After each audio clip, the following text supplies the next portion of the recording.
Hello guys, and welcome to part 7 of my playthrough of Bloodborne at 60 FPS. So in this episode I cover the Shadow of Yharnam and also finish off exploring the Forbidden Woods.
And here I decided to summon Henrik into the fight, because Henrik is actually quite good in this fight and he does last quite well throughout it. As for the fight itself, it is quite a tricky one, because there are of course 3 of the shadows, and they can do quite a bit of damage, a mixture of fire attacks and also with their katanas. Also another thing in this fight is, towards the end of it, they will also suddenly sprout vipers from their chests. The last shadow standing will be able to summon giant serpents from the ground. This is definitely the most dangerous attack in the fight. This can potentially also one-shot players.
And that's it for the Shadow of Yharnam.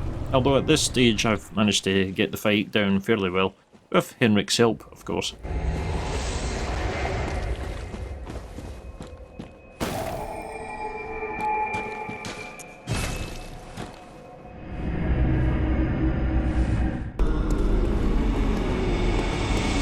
Welcome. What is it here? Very well.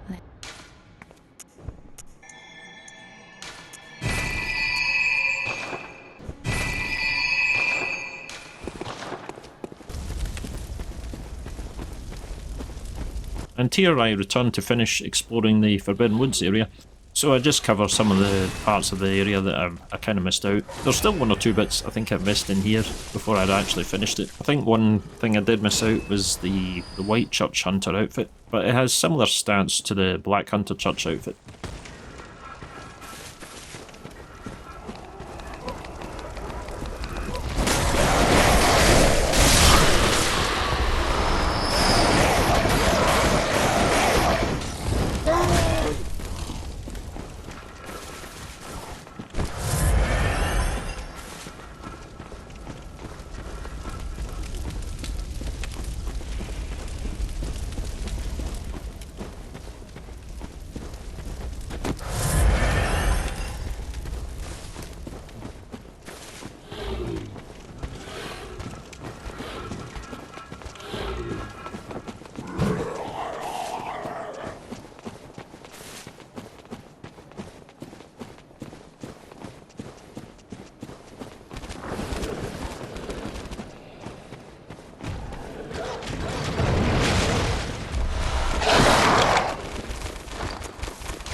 Another item I use here is Blue Elixir. And Blue Elixir is of course very handy for making you appear mostly invisible, but it is more effective when you're standing still. If you're running with Blue Elixir on, I think enemies can still see the outline of the hunter running. They can still attack you at that point, even though it does kind of do a fairly decent job at masking you, even when you are running.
So here we meet a guy who's looking rather suspicious, and he is covered in blood.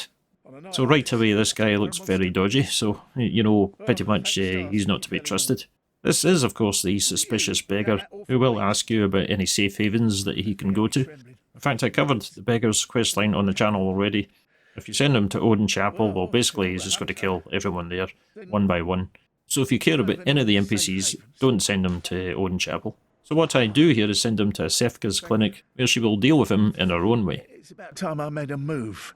I can't very well stay out on my own. Oh, you're giving me hope. Terribly kind of you. Take this.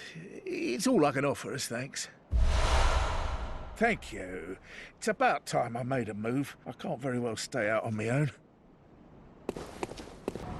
So as the hunter returns to Iosfeka's clinic, she tells you that she has treated the beggar, inverted commas, which of course what that really means is she's experimented on him and turned him into one of the celestial mob, which we'll see a bit later on. Although in my mind it does kind of raise the question of just how did she manage to subdue this guy, because when you attack him he turns into a pretty large beast. Perhaps she chloroformed him or something like that, I don't know. It just seems a bit unusual to me that she'd somehow manage to subdue this guy when he can actually turn into a beast. However, she somehow does manage it, so...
And just as I'm about to finish exploring the Forbidden Woods, I take this side path which leads up to a cave area. There's a poison substance all over the ground, so you need to watch out for that and make sure you have some antidote items to try and counter the poison. And this area will lead into a big ladder which you climb, and that'll take you back out into central Yharnam, where you can open the gate which will lead you back out to the opening area of the game and into Iosfeka's clinic.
And here, the hunter can now enter the back of the clinic, and for that we get an extra bit of insight. We can also see here that the suspicious beggar has been turned into a celestial mob.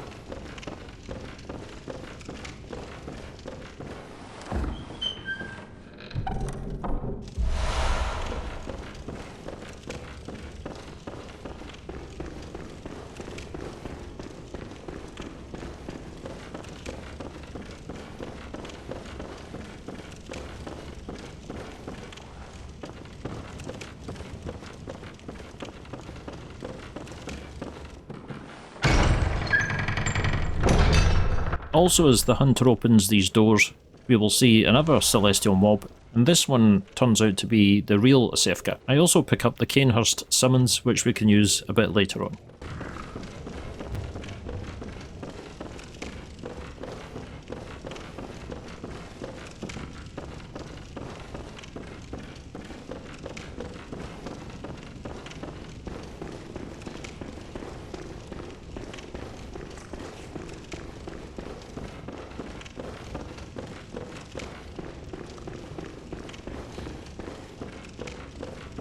So if you open these doors, the Imposter Isofeka will warn you not to come upstairs, and she threatens to actually fight you. And she can be pretty difficult to fight, so I decide to leave her alone. And she also drops a key item needed for one of the endings of the game. I had such high hopes for you. Well, I won't make any excuses. Things need not change. You'll do the rescuing, and I'll do the saving. But if you refuse to leave, oh well.